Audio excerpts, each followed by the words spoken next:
welcome. Thank you for joining us. My name is Liz Rich, and I'm the Director of Strategic Partnerships and Initiatives at the Feliciano Center for Entrepreneurship and Innovation at Montclair State University.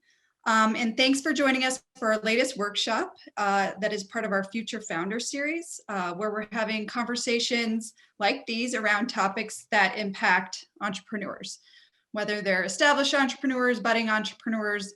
We're kind of covering the entire gamut from how to effectively pitch your business to how to drive innovation.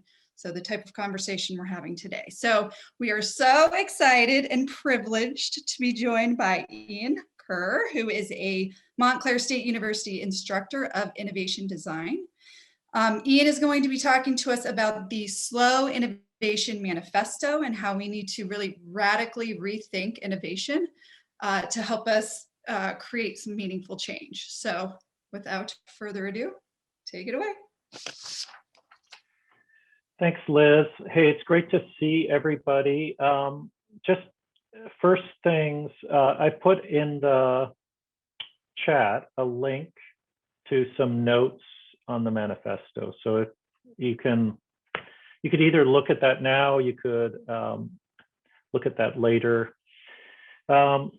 So I'm going to try and keep what I say to about 20 minutes or less, and so we can have a discussion. We can imagine we're talking for an hour. So I would say, if you have a thought at some moment, you could either just say it or put it in the chat, and if it's not the right time, we'll just punt it to a bit.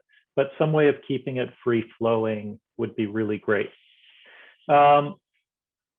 So with that said, I want to talk about slow innovation, and just a couple words about that, and then I want to say why, and then I want to get into some details. So I think slow innovation is kind of looking at movements like the slow food movement, and also, more importantly, I think for this, the slow science movement that Isabel Stengers wrote about in a book called Another Science is Possible. But I think it's important to think of slow here in this usage is not the opposite of fast. It's not just about speed, but it's about doing things very differently. So enough of that. I want to get to the expletives. So, the title of this talk was Fuck Innovation. And I don't want to get lost in expletives, but I think it's really useful to have something like that, because there's I've heard a lot from a lot of colleagues and scholars and historians, about the problem of the concept of innovation. So hence the first expletive. And I just want to read from a really good book by a colleague of mine, David Bollier and Silke Helpich, called Free, Fair, and Alive, about the commons. And they come out and they're like, innovation, it's just stupid. I shouldn't put it so simply, but they say innovation refers to ideas, tools, devices that are new, and by implication, more original, beneficial, progressive, and effective than what already exists.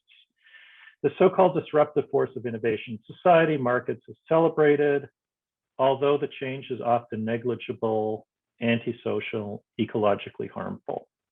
In the end, innovation is seen as an engine for competitive market advantage and return on capital investment, hence the positive aura of the word, but ultimately it's not that great.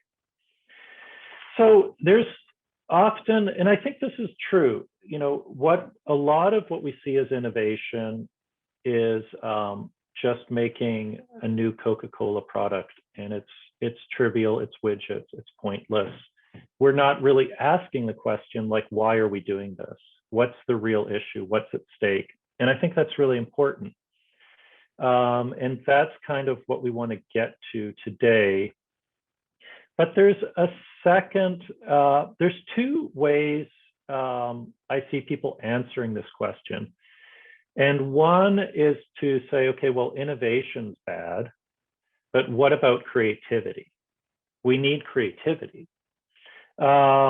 And we need, creativity and invention is good because they're not so tainted by the world. They're not compromised. There's a space within the arts and creatives that exceeds that. Which brings me to the second expletive, which is a no fucking way, like a kind of surprise, not an antagonistic one. So it turns out there's a bunch of really interesting versions of that. The first is that the word creativity in the West did not come into being till the 1870s. So I think that should come as a shock to most people. It is not part of the Western tradition. The Western tradition begins with an idea that God imagined everything and then made it. And there's a Greek version of that, and there's a kind of cultural Judeo-Christian version of that coming out of Genesis, right? And that what humans do is they use inspiration and imagination to see that truth and then make something in its light. So they're not being creative in the modern sense of the word. What's really interesting is, so in the 1870s and after, people start to think, well, what is creativity and making? And I would say in this post-Darwinian sense of how do things that are genuinely new come about? There's not much talk of it, it turns out, and I'm drawing on this fantastic scholar, Camilla Nelson, and she's written a bunch on the history of innovation. And I'll put it in the link as well, a great article called The Invention of Creativity, the Emergence of a Discourse. Now, this is where it gets really interesting for the people who say, well, creativity is the thing we should focus on. So it turns out that creativity only actually becomes something in the 1950s. And it becomes something because the US government is really concerned in the Cold War about what the Soviets are up to. So the US government, as we know, they're sponsoring a lot of arts programs and cultural programs. Abstract expressionism, was directly funded by the CIA type things. But they pour tons of money into defining and researching creativity as a unique psychological property. So the father of creativity studies, Guilford, he's actually funded by the US Navy to do his original work. And so that's not inherently a problem, but what happens is that creativity gets defined as something that's an internal human characteristic. It's psychological. And I think this is the really big problem, is that it turns out we have the wrong model of creativity. So that's the no fucking way. Like somehow historically we went down the wrong path. So we think that creativity's got an essence, it's internal, it's in the mind, it's psychological, we can research brain states, and all of that. Now the thing is, if that's not creativity, and I think it's really clear it's not, we can see how dinosaurs were creative in evolving into birds, that creativity is all around us. If we look at actual histories, we can't reduce it to an idea or an insight. And we'll get into that a bit more, but I think this is the second kind of key part to an idea of slow innovation. We have to slow down and not assume we already know what creativity and innovation and invention even is. Because it could turn out we don't even know that yet. And I think ironically, if you look at a lot of the research into creativity, it's just assuming what they're talking about. So there's a third expletive. And then we're done with the expletive. And that's the oh fuck. And this is the one that really matters, I think. They obviously all do. But that's the fact that there's an emerging consensus today that even if we could stop all of our environmental pollutions and the impact would still happen. We've actually already crossed that threshold. You know, and that things like the Green New Deal is proposed or the Paris Accord, they actually will not come to terms with the significance of the issues that face us. You know, the model of the Green New Deal is basically being really simplistic. Let's get 100% renewable energy and growth could continue as it is now. We could keep living as we do now. It turns out that there's a huge scientific consensus that that's not viable for many reasons. The third thing is we can see how radical inequality of all sorts is today. It's, you know, these things are off the charts. So I think once you put those three things on the table, it's really a moment that we need to pause and rethink what we're talking about for innovation. And so there's three parts to that in my mind. Like the first is, let's actually figure out what creativity is in general. So that's slow down one. The second part of that would be to figure out like what's the human role in creativity, in invention. Because obviously not only are dinosaurs creative, but people are. And how does that look? And then the third is like, what are we creative for if we have these practices?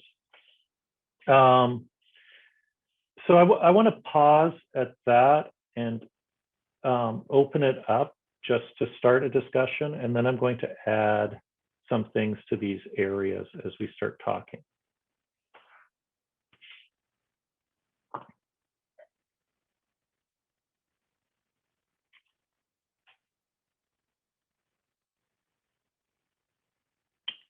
Any thoughts so far?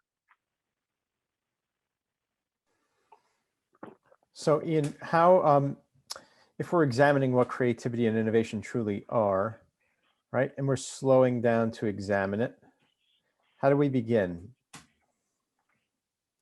How do we leverage our knowledge of what creativity and innovation are so that we can be innovative?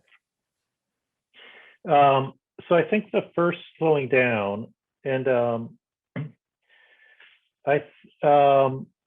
is to bracket out the idea that it's about us and it's about ideas, and to see that all innovation involves some experimental engagement with the world.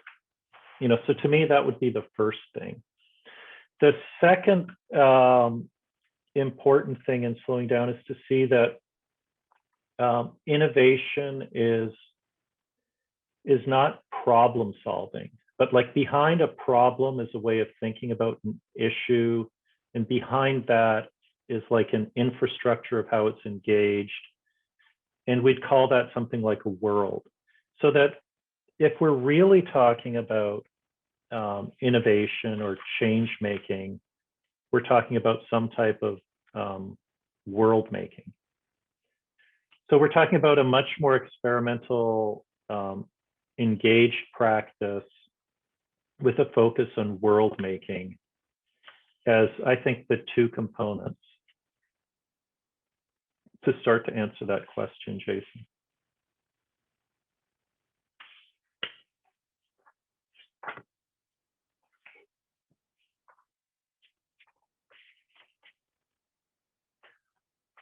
Anyone else have a thought?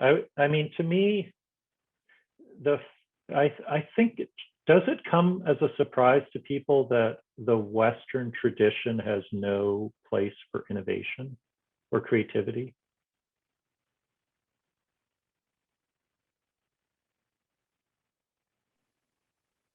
Let me back up. Emily. Hi. Let me back up a little bit. You asked, what are we creative for? I think the human mind is always creative. and always thinking of, is there a better way that I could do this? Maybe it's out of pure laziness. Maybe it's out of the entrepreneurial spirit of, hey, I could make money if I figure out a better way to do this or a different way to do it. Yeah, I think this is the big thing that we see, that the reason we frame things, I would say that it's like the human mind or human spirit. And I think that's part of why we get creativity wrong, is that we focus on the mind. And that's that God model. But it turns out to be creative, if we track actual inventions, they don't really start as ideas. There's not a lot at the beginning that's about ideation. And that most of what's happening is some type of experimental probing that leads to noticing something in the world that's unintended, that gets transformed. And so, which I'd say is like, we teach innovation wrong because we stress having ideas, and we see humans as being mainly, thinking beings. And it's real, and we are thinking beings, but that's not that helpful to be creative. One way to think of this, which I think is really useful in terms of slow innovation, is what we call the innovation paradox. If you're trying to do something genuinely new,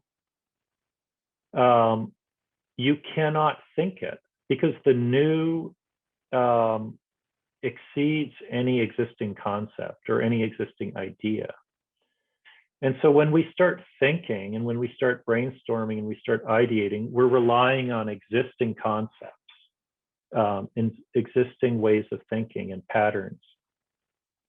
And to get out of that, we have to do something else. We can't just think more. And I think this is what the modern idea of creativity misses, is it's mind focused, thinking focused, brainstorming focused. And it won't help you do anything new.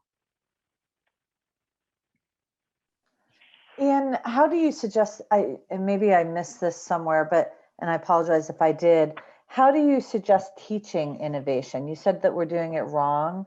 If I have a business owner, what is the best way to teach them to be innovative? Great question, Colleen. So we teach it in a 4-step method of, we call this like engage, disclose, deviate, and emerge. But what I think is really important, to be really simple, is you first have to know what you're doing at a deep level, so you could step out of it. So there's in a sense, once you have an area you're interested in innovating on, you have to figure out, what's the existing way it's done? How do I step out of it? And then how do I experiment to come up with a different, not product or idea, but actually just the framework, a different approach. And then to go from an approach to probes that will like figure out how the world responds to it, and then to make something from that. So this is, I think, like, that sounds complicated, I hope. But part of why it sounds complicated is because we have this fast innovation model, which is just like, sit down, have a great idea, let's make it. And it's sort of like ideate, prototype, make. And it's linear, it's fast, it gets it done. And it comes directly from the God model. But we have to go to models that actually work, because, to get genuine innovation. And these will be these weird, messy, non-linear, experimental, open-ended, uncertain processes. So, the things you can also teach are like, how are people comfortable with experimentation, with open-endedness? How good are people at seeing underlying patterns and logics? And these are all part of slowing down, right? So that's, I think part of this kind of switching our frameworks. We think we know creativity and innovation, but we just know the FAST model. And the FAST model is good at doing things we know, but it doesn't really lead to something new. Somebody in the chat, Esther, wants to know, how do you know if your models work? If they're messy and open-ended and That's a good question. I think there's at least 3 important answers to that. Like the first answer is probably the worst one, which is like, if something's genuinely open-ended, there's no conclusion, so you can't actually be certain that something works. And I think this is I know this sounds lame, but I think it's a really important shift to say, when you're trying to make genuine change, the way you know something's working is the feedback you get that then you respond to, and that the job of change isn't ever over. So there's this continuous co-evolving, which is shifting our mindset, I would say, from fast innovation, where you're like, okay, woohoo, I made that. I'm done. Now, I hope that doesn't sound that satisfying, but that's why it's a different framework. The second answer, I think, is we can know these models work, in quotes, because they're actually based on research and case studies of how inventions happened, how paradigms changed, how things are both in non-human things like evolution and in human things. So I think there's an enormous amount of interesting research now developing alternative models of what innovation is. So that's, I think, the second part, and then we can draw abstract models from that. And so a lot of what I'm talking about and what's behind things like this proposition are those emerging models. when does your 4-step approach to innovation not work? That's another question. I would say that was the 4-step method is really a teaching technique. So for Colleen, where we're talking about how do you teach somebody something. So I think there's really good scaffolding methods to teach things like innovation. And then to actually do innovation is a longer, messier process. So the engage, disclose, deviate, emerge is like a really useful framework to get people to learn what we're talking about versus, say, ideate, prototype, make. Does that answer your question, Liz? That was Stephen's question. He'll have Stephen's question, sorry, Stephen. Yes, no, that works. Thank you. We got a lot of questions coming in. We have another one from Nadia about when you're talking about the evolution, right? When you were just talking about that moments ago, are you referring to the evolution of nature, how biology responds to change, or turning away from Western? Okay. Yeah, I think both. Just looking at that in the chat, Nadia, both of those things are correct, which is the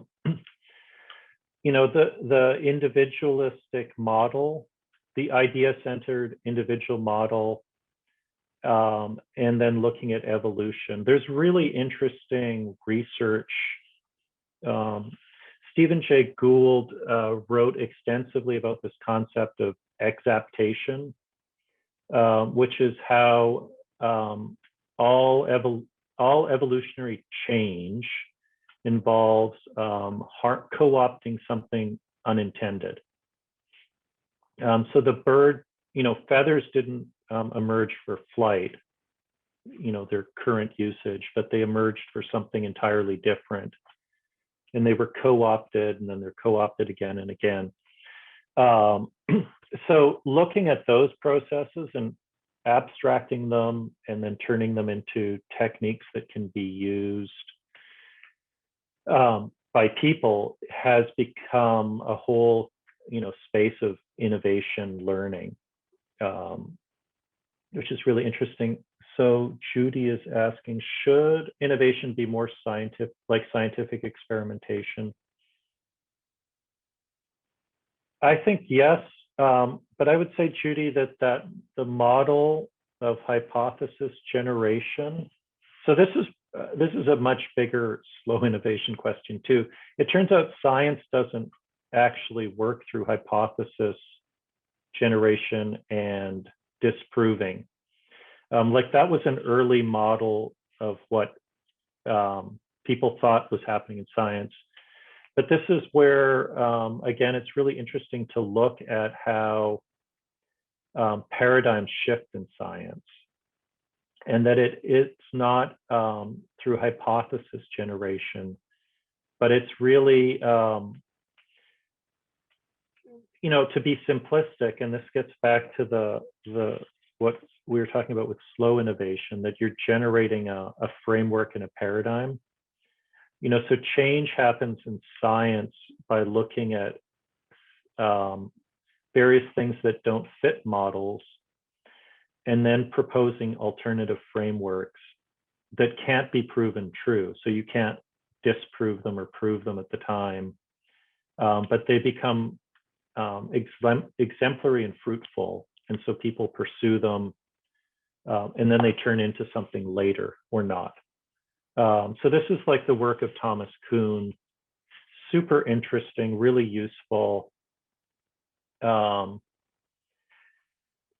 again, points to something like slow innovation.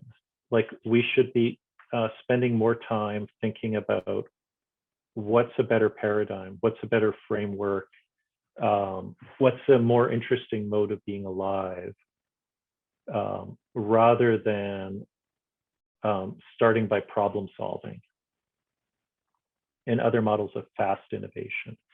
There was one more question. How do you feel about the current ideology of innovate now and fail fast? I think there's a great part of that. So I think it's important to say, like, slow innovation isn't about speed. It's about thinking about it entirely differently. So there can be fast parts. The really good part about failing fast is to get out of your head and do something and learn from the world, get feedback, to go and do something else. And I think that's critical to getting out of the mind-centered model of creativity. But there's also a way where we talk about failing fast as like it's great to learn that something didn't work, and now we can find what actually did work. But so I don't think that's the right way to think about failing fast. I think you want to experiment quickly to get feedback. The feedback might not be what you thought it was, but that failure, to get what you wanted might actually be the most interesting unintended consequence that leads to something. So if you look at all major human inventions, they rely on something unintended. So penicillin, famous example is molds growing in petri dishes because Fleming forgot to clean them before he went on his summer holiday. You could look at that as like a failure or mistake, but it really was something that generated a new pathway, a new approach, a new framework to thinking about human health. So I think there's a slow innovation way to think about fast that's really important. And it's a way to get out of your head. Here's another question. And Yeah. let's be real here. Do we think that this type of slow innovation model, or what we're calling a model, is it possible in our capitalist society? Well, yeah.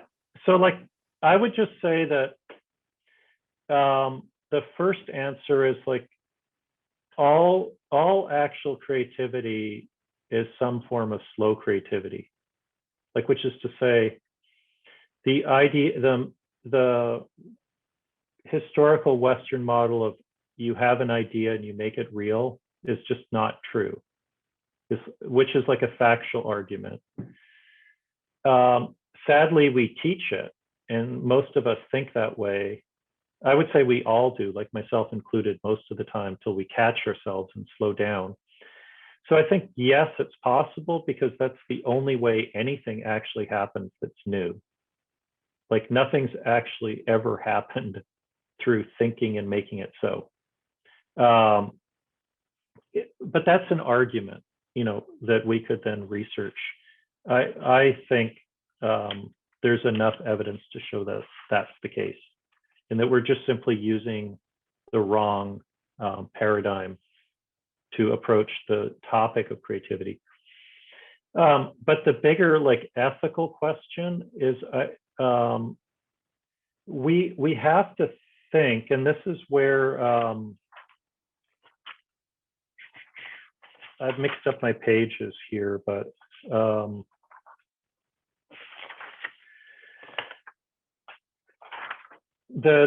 where we talk about the slow innovation propositions, I think we have to imagine today that what we're doing should consider questions of value. Who does this benefit? Where will this take us? So under the slow innovation propositions, I think all projects should have something like this as their underlying goal: the expansion of a community's capacity to respond, evolve, and innovate in some way that's self-determined. Then, the third point, it should be mission-driven. It shouldn't be about a business or a customer, but it should be value forward, which is to say, how can we come to terms with these larger issues of equity and ecology, and to put that at the center of innovation, and not your business or your customer. Obviously, there's some holistic way that's pragmatic that you can juggle it, that might or might not work. And, we see that with, say, Patagonia's mission statement, which is we're in business to save the planet. That might not necessarily be the best way to be in business at certain points, but I think it's a good example of being mission driven. So that's a long answer, Liz, but I think those two parts really matter.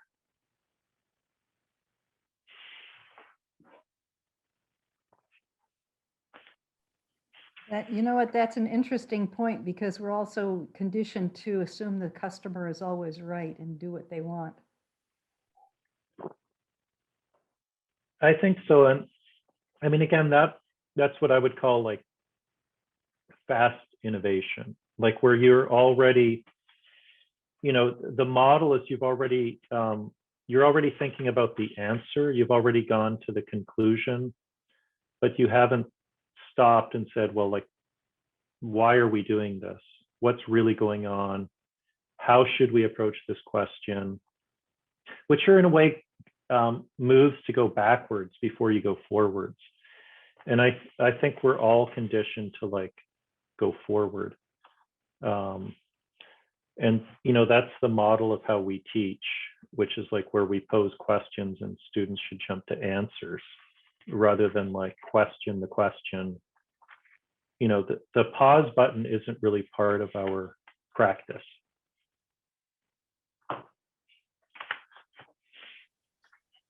And it's also interesting to think about like the collective consequence of things before you're just innovating, like the pause button, and you think about like, well, how is this affecting the collective? How is this impacting the collective? How is, negatively or positively? So just saying. Yeah. And I think this is another innovation paradox is that, if something's new, you can't predict actually how it'll affect people or the collective or the environment in a complete manner like that. But I would just say that all action has that exact same risk, that there's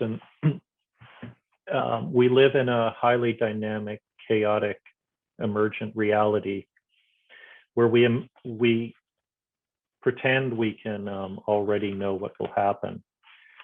But I think there's, a two-edged sword, and that's why, like in my original quote I read from David Bollier, there's like a caution about the very idea of innovation.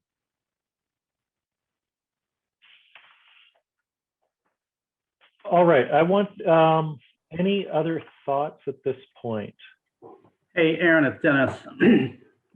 Bringing back smiles to hear you talk about innovation and all the stuff that we did in the classroom when I was there. Yeah. And the question I have may not have anything at all to do with innovation, but we just watched 6 or 7 major pharmaceutical companies around the world get into this, how are we going to cure the pandemic, and come up with the right vaccine in, little or no time. Is there any innovation going on with those organizations? Yeah, I think there's a lot. And the thing I want to say in connection to slow innovation that's really important is that these guys, these institutions, these companies, they're building on 100 years of research. And so what's really fascinating is before this, if you look at the prediction models, people, we're all speculating it's going to take, the fastest time for a vaccine was, 4 years, 9 years, 7 years. There's no way it could be done. But I think the important thing is once you have deep research, you can move at new speeds. And I think that's what's being unleashed here. And so a lot of things we call breakthroughs are because of historically deep research. So the beginning of, say, the era of personal computing is 40 years of deep research in computing and technology that allowed it to happen, where somebody like Steve Jobs could be, say, like, I want that graphic interface, I want that mouse, I want this, let's put that together in a new way. And it can happen really fast. And I think this is the case here we see with vaccines, where slow can be literally fast. But the problem is when we don't do that type of deep R&D, when we don't have a culture that's genuinely doing slow science, which is to say research for the sake of research, and everything as, and I would say that's the same in business, where every business is kind of reduced to productivity. Like, let's innovate to make things faster, better, quicker, cheaper. let's not speculate about whatever it might be, these larger, stranger questions, and be open-ended. And that's why we can get vaccines in a year. I don't know. Dennis, what do you think?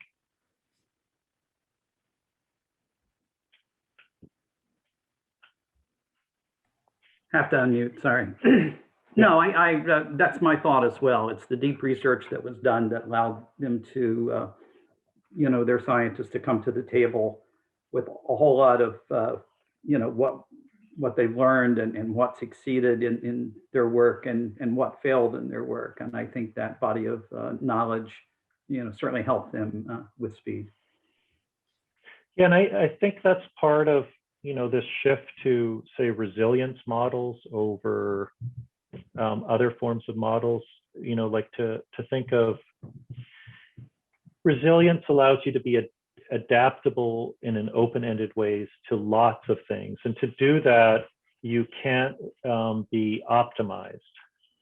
It's important in a way to be suboptimal, to have a lot of redundancy, to be doing a lot of what seem like useless things. And that gives you the ability to do these things. Stephen, it looked like you were going to say something. Yeah, and I also don't know if the question is going to be redundant because it's taking a lot of time for me to process. But I wanted to go back to my question about the teaching method. It was like, when does it not work? It's really getting like what makes it work.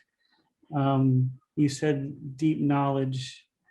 Are there a couple of, as you have like a laboratory setting and you're trying to nurture innovation in the classroom. So you're paying attention to, you're studying innovation, but you can't pay attention to everything. So what are some things that are going on that are making it work other than, the openness of the question or the deep knowledge? Oh my God. Just really fast, I see Judy.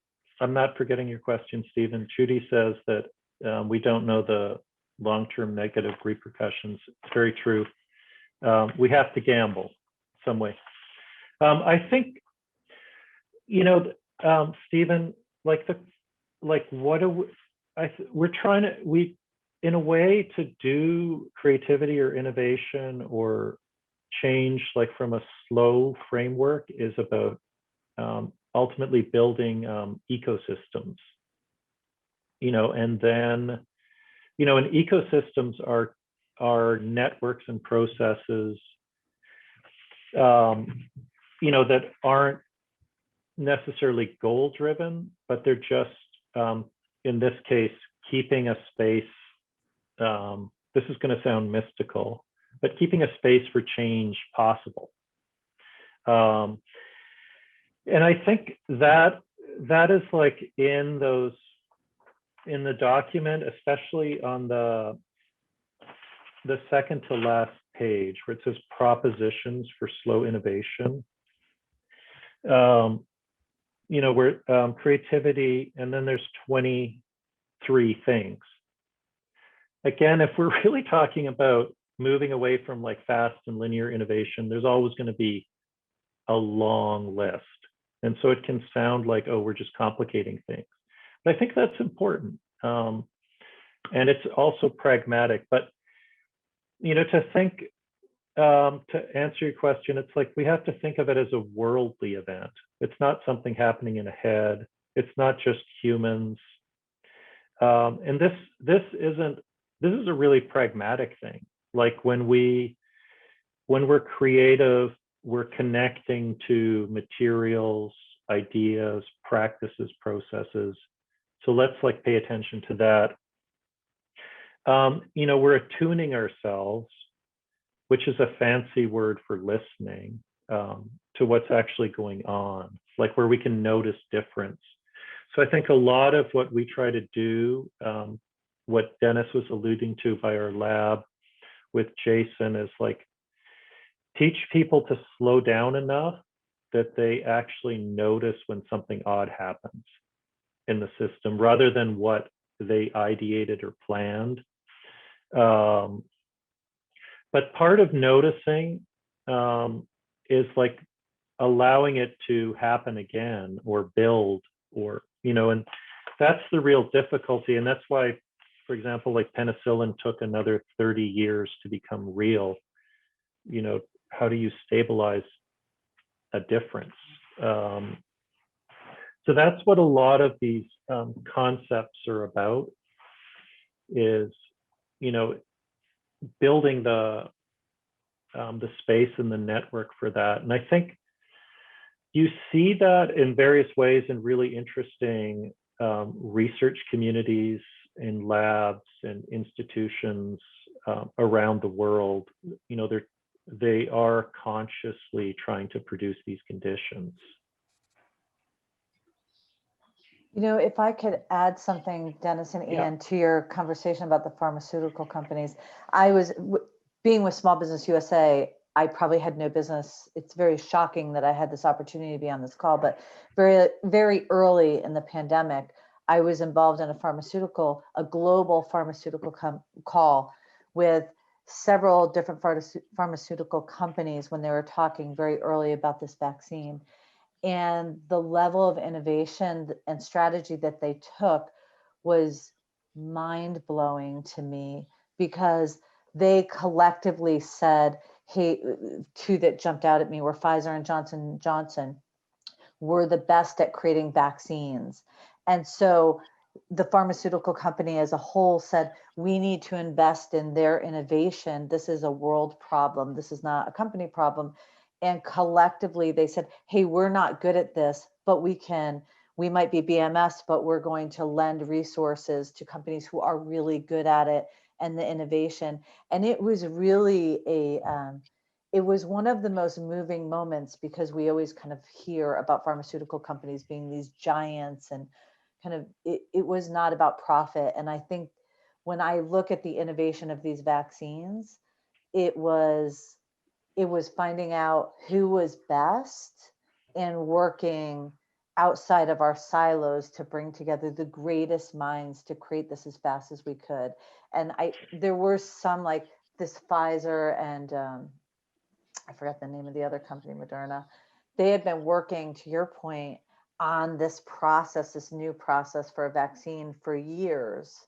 So that played into some of the decisions and why it was there. But when I look at innovation in that particular instance, and being privy to that phone call, which forever changed my mind about the pharmaceutical company, it was really just this beautiful collection of figuring out who's best at what and what does everyone bring to the table. And let's bring in so many different minds and have them working towards this common goal. That was really impressive. So I hope you don't mind me sharing that, but it was really, this innovation happened fast in that situation because of their selfless endeavor to change the world. And it was pretty moving. It's cool. I think there'll be interesting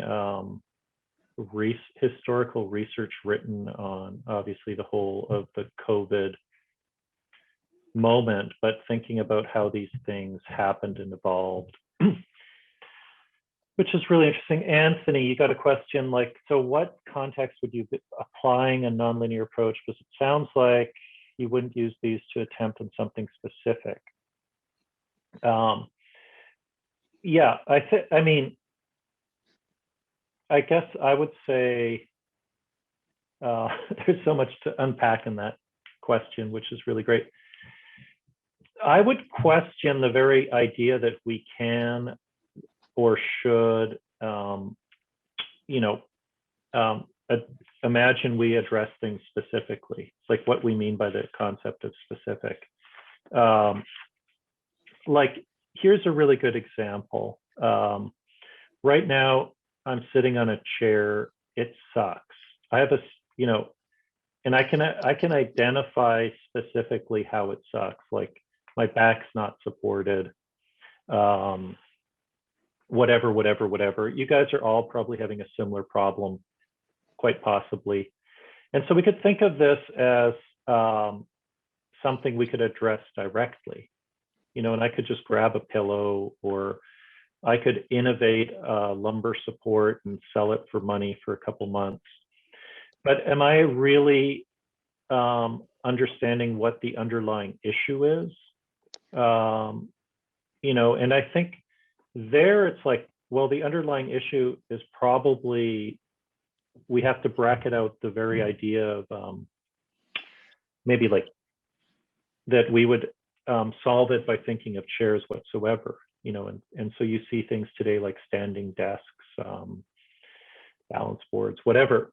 But I would say that the only real way you ever address anything is nonlinear, and that we have to bring what seems like slow innovation faster into how we consider issues, or else we'll never address the, you know, what the actual issue is. We'll always be forever sort of problem solving, like, oh, back's good for a little bit, something's good for a bit. But, you know, so I think it's to change how we frame what we're up to as people who are creating things and innovating and designing and making, and that we put some type of world making first, which is to say, like, what's a world where the question of an uncomfortable chair wouldn't show up, and something else might, you know, take its place as an interesting thing to focus on. You know, and that we don't see it as a kind of war between being practical, like, and being effective. You know, where it's like, well, I don't have all this time to do that. I don't think we really have much choice but to admit that we have to take time, and we have to move to something like a slow model of innovation. And, you know, for any number of reasons, from factual ones to ethical ones, fast innovation, you know, both doesn't work and is a type of disaster. And we have to think of something else, both as, you know, models of what we're up to and models of what we should be doing.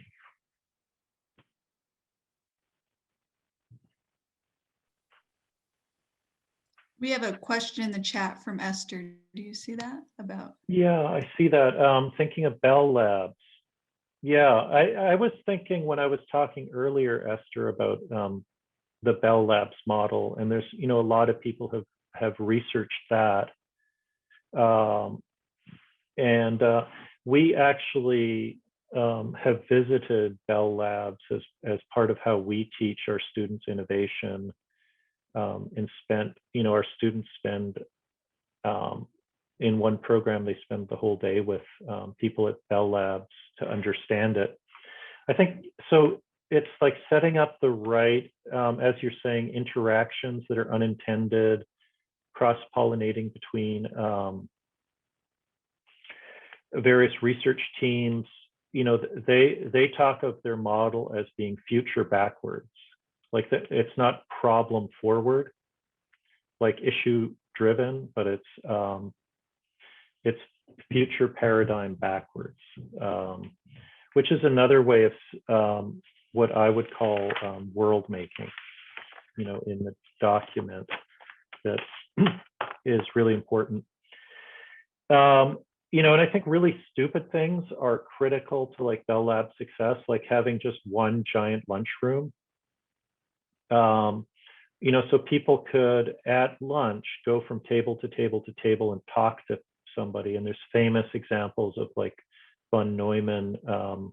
He would just literally go to a table, ask a question. If the answer was interesting, he'd stay there. If not, he'd go to the next table. And a lot of interesting things happened that way. Anyway, a lot could be said about that. I know we're hitting 3:30. I'd love, you know, if people have further thoughts on thinking about slow innovation It might just be what innovation actually is. We just have it wrong.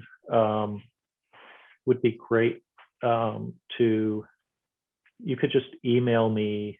I can put my email in there. I'll send out an email to everybody who's here today with, if you want, with the follow-up with your email and documents that you shared in the chat, if you want. That would be great. Okay. You know, this is something, you know, we're really interested in evolving both the teaching methods and how to broadcast different frameworks and models and paradigms and work with others. So it's great to have it be more of a conversation. Any last thoughts or questions before we go?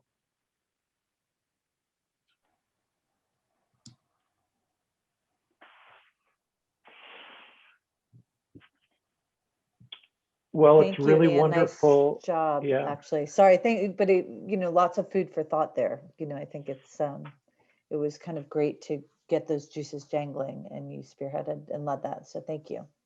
It's good. Well, thank you, Colleen. It's great to be, you know, shaping ideas on the fly with you and everyone else. So hopefully we can stay in touch and continue making real change happen. Thank you, Iain. And yeah, thanks everybody again for joining us. And like I said, I'll follow up with everybody who attended today with some materials, contact information, so we can all keep in touch. Excellent. Thank you, everybody, and look forward to being in touch.